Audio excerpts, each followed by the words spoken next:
Et comme chaque mercredi, Morane, tu nous donnes d'abord tes bons plans de sortie. Et oui, sortez vos agendas. Vendredi soir, le 7e art s'invite à Putelange avec le film Nos plus belles années, réalisé par Gabriel Muccino. La séance est prévue à 20 h à l'espace culturel. Souvenez-vous, je vous en avais parlé lors du festival du film italien de Villerue. Alors si vous ne l'avez pas vu, profitez-en. Pour les petits, c'est atelier écriture sur Galets samedi après-midi à la médiathèque communautaire de Sarreguemines. Il s'inscrit dans le cadre du mois autour de la langue maternelle, mais aussi du festival Mireille des Plates. À noter que les 2 premières sessions sont complètes, mais il reste des places pour la séance de 15 h 30. Vous pouvez vous inscrire directement auprès de la médiathèque. Et dernière info pour vous laisser le temps de prendre vos places. Le samedi 26 février, rendez-vous à Beach pour un concert de Lorraine Jazz Big Band. Alors c'est une vingtaine de musiciens venus de la région Sarre-Lorlux qui viendra jouer son répertoire swing, soul et funk sur la scène de l'espace Cassin. Vous pouvez d'ores et déjà acheter vos billets auprès de l'accueil de la communauté de communes du Pays de Beach. Voilà Julia. Merci Morane pour ces bons plans de sortie. Et puis on est bien d'accord, j'ai bien compris l'indice que tu donnais en début d'émission. Aujourd'hui, tu vas nous parler de la fête des amoureux. Et oui, la Saint-Valentin, Julia, the Valentine's Day en anglais.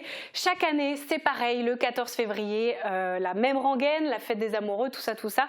Et comme l'histoire, on la connaît, aujourd'hui, je vous propose quelques anecdotes sympas sur le sujet. Eh bien alors c'est parti, anecdote numéro 1. Alors tu me connais Julia, je ne fais pas dans la dentelle et je vais sûrement détruire le mythe des amoureux d'ici quelques secondes. Non.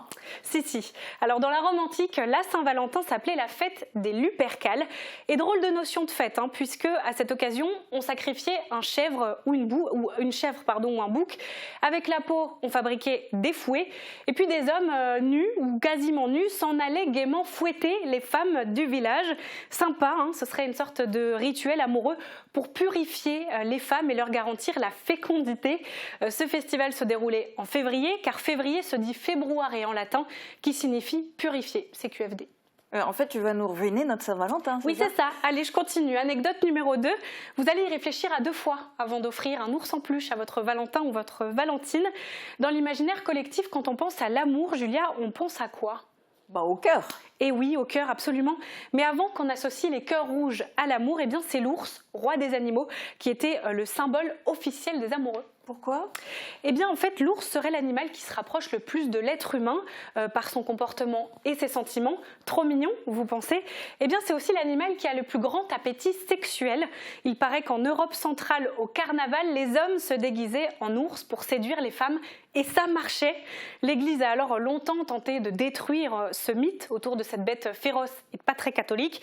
Et aujourd'hui, l'ours s'est transformé en ours en peluche et puis il est très souvent offert le jour de la Saint-Valentin. Et on ne verra plus du tout les choses comme avant. Et c'est tout le but de ta chronique, Julia. Alors, dernière anecdote, la numéro 3. Beaucoup détestent la Saint-Valentin pour beaucoup de raisons que je ne vais pas énumérer. Alors, pour contrer les plans machiavéliques de cette fête commerciale, certains ont décidé de célébrer l'amitié plutôt que l'amour un jour avant, soit le 13 février. On appelle ça le Palentine's Day. En anglais, c'est un néologisme. Si on devait traduire ça en français, on l'appellerait le jour des potes, parce que pal en anglais, ça veut dire pote, copain. Ça, c'est cool.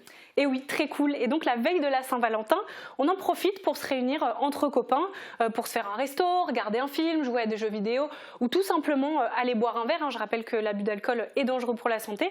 En tout cas, c'est bien sympa parce que personne reste sur la touche, célibataire ou non. Ça permet de faire des économies dans les cadeaux inutiles et puis ça fait passer de beaux moments, tout simplement, c'est le principal. Oui, c'est super comme alternative. Très. Et puis, dernier mot pour la fin.